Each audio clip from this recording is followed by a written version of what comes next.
కర్రెగుట్టలో కొనసాగుతున్న కగార్ ఆపరేషన్ మావోయిస్టులు అమర్చిన మందుపాతర పేలుడు ముగ్గురు జవాన్లకు గాయాలు ఆసుపత్రికి తరలింపు ఎస్టీఎఫ్ బలగాలకు చెందిన జవాన్లను గుర్తింపు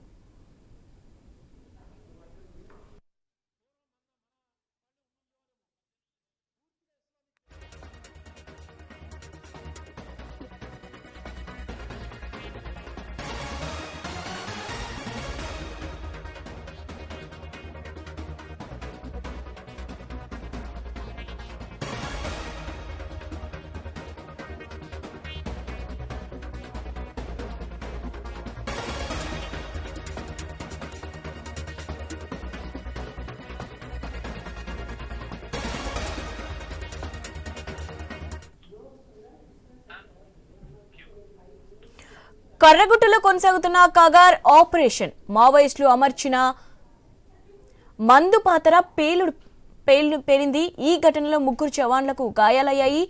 ఆసుపత్రికి తరలించారు. ఎస్టీఎఫ్ బలగాలకు చెందిన జవాన్లను గుర్తించారు.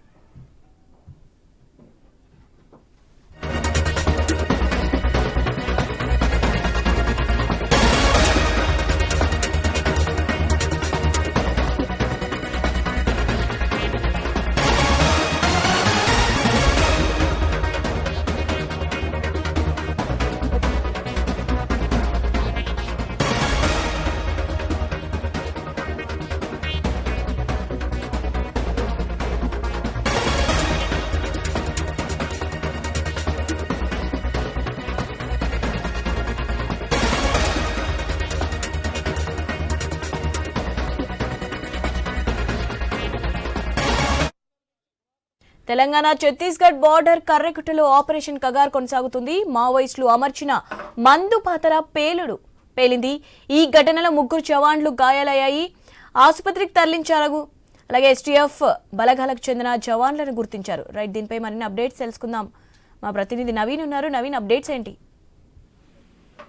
మనం చూడొచ్చు, గత 13 రోజుల నుంచి కూడా కర్రెగుట్టల వద్ద అయితే ఒక ఉద్రిక్తత వాతావరణం చోటు చేసుకుంది. సిఆర్పీఎఫ్ బలగాలతో పాటు స్థానికంగా ఉన్నట్టు ఎస్టీఎఫ్ టీఆర్జే బలగాలు మొత్తం కూడా కర్రెగుట్టనైతే చుట్టుముట్టిన పరిస్థితి కాబోతుంది. అది కొద్దిసేపటి కిందటే బీజాపూర్ జిల్లా కర్రెగుట్టల సమీపంలోని ఒక మందు పాత్రకు వెళ్లి ముగ్గురు జవాన్లకు కూడా తీవ్ర గాయాలైన పరిస్థితి కాబోతుంది. ఉటావట్టిన వాళ్ళు హెలికాప్టర్ ద్వారా బీజాపూర్ హాస్పిటల్కి అయితే తరలించారు. పూర్తి స్థాయి కూడా అక్కడ మావోయిస్టులు ఉన్నారని చెప్పేసి కూడా గత 13-14 రోజుల నుంచి కూడా భారీ ఎత్తున కూడా బలగాలు అయితే అక్కడ మోహరించినట్టు పరిస్థితి కాబోతుంది. ఇప్పటికే మనం చూసుకుంటే కర్రెగుట్టల కొద్ది ప్రాంతాన్ని మొత్తం కూడా ఆ భద్రతా బలగాలు అయితే స్వాధీనంలోకి తెచ్చుకున్నారు. అంతేకాకుండా అక్కడ జాతీయ జెండాలు కూడా ఎగిరేసినట్టు పరిస్థితి కాబడుతుంది. మావోయిస్ట్ ఒక ట్రాప్ ప్రకారమే ఆ భద్రతా బలగాలను మొత్తం కూడా కర్రెగుట్టల చుట్టూ మొత్తం కూడా మోహరించే విధంగా ప్లానింగ్ చేశారు. అక్కడ దాదాపుగా 20,000-25,000 మంది కూడా భద్రతా బలగాలు ఆ ప్రాంతాన్ని మొత్తం కూడా చుట్టుముట్టారు. అయితే అక్కడి నుంచి మావోయిస్టులు తప్పుకున్నట్టుగా అయితే సమాచారం అందిస్తుంది. ఎందుకంటే పూర్తి స్థాయి కూడా మావోయిస్టులని మొత్తం కూడా కేంద్ర బలగాలు మొత్తం చుట్టుముట్టే నేపథ్యంలోనే ముందుకు ప్లాన్ తోటి, ఎందుకంటే ఒక పక్క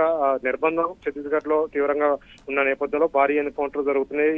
అనేక మంది కూడా కేంద్ర కమిటీతో పాటు ఇతర రాష్ట్ర కమిటీల నాయకులు కూడా కీలక నేతలు చనిపోయిన నేపథ్యంలో మావోయిస్టు కర్రెగుట్టల మీద మొదటగా ఉన్నప్పుడు కూడా వాళ్ళు ఏ విధంగా తప్పించుకోవాలి ఏంటనేది కూడా కేంద్ర బలగాలు ట్రాప్ చేసినట్టు పరిస్థితి కాబడుతుంది. ఎందుకంటే కర్రెగుట్టల మీద మొదటి నుంచి అక్కడ బాంబులు ఉన్నాయని చెప్పేసి కూడా ఒక ప్రచారం చేశారు. అంతేకాకుండా కొన్ని బ్లాస్టింగ్ చేశారు. కొంతమంది గిరిజనులు కూడా చనిపోయినట్టు పరిస్థితి కాబట్టి కొంతమంది పోలీసులకు కూడా తీవ్ర గాయాలు. అయితే ఒక పక్క కర్రెగుట్టల చుట్టూ కూడా మందు పాత్రలు పెట్టి ఎవరు కూడా ఇక్కడ రావద్దని చెప్పేసి మావోయిస్టులు కొన్ని లేఖలు కూడా విడుదల చేశారు. ఈ నేపథ్యంలోనే ఆ ప్రాంతంలో ఆ కేంద్ర కమిటీకి సంబంధించిన మావోయిస్టు కీలక నేతలు ఒక 8 మంది ఆ గుట్టల మీద సేఫ్ గా ఉన్నారు, వాళ్ళు షెల్టర్ జోన్ చేసుకుని ఉన్నారని చెప్పేసి కూడా చెప్తున్నారు. అంతేకాకుండా ఆ హిడ్మాకు సంబంధించిన కీలక దళం ఏదైతుందో PLJ కంపెనీ 1 కి సంబంధించిన హిడ్మా నాయకత్వం ఇస్తున్నట్టు దళం మొత్తం కూడా 1000 మంది కూడా ఆ ప్రాంతంలో ఉన్నారని చెప్పేసి కూడా పక్కా సమాచారం అన్నట్టు కూడా కేంద్ర బలగాలు ఇటు ఛత్తీస్గఢ్ తో పాటు తెలంగాణతో పాటు అదేవిధంగా మహారాష్ట్రకు చెందినటువంటి 3 రాష్ట్రాల బలగాలు మొత్తం కూడా ఆ ప్రాంతాన్ని అయితే మోహరించినట్టు పరిస్థితి కాబడుతుంది. ఒక్కసారిగా ఆ ప్రాంతంలో దాదాపుగా 13 రోజుల నుంచి కూడా పూర్తి స్థాయిలో సెర్చింగ్ ఆపరేషన్ కొనసాగుతుంది. 14 రోజుల నుంచి కూడా సెర్చింగ్ ఆపరేషన్ కొనసాగుతుంది. కానీ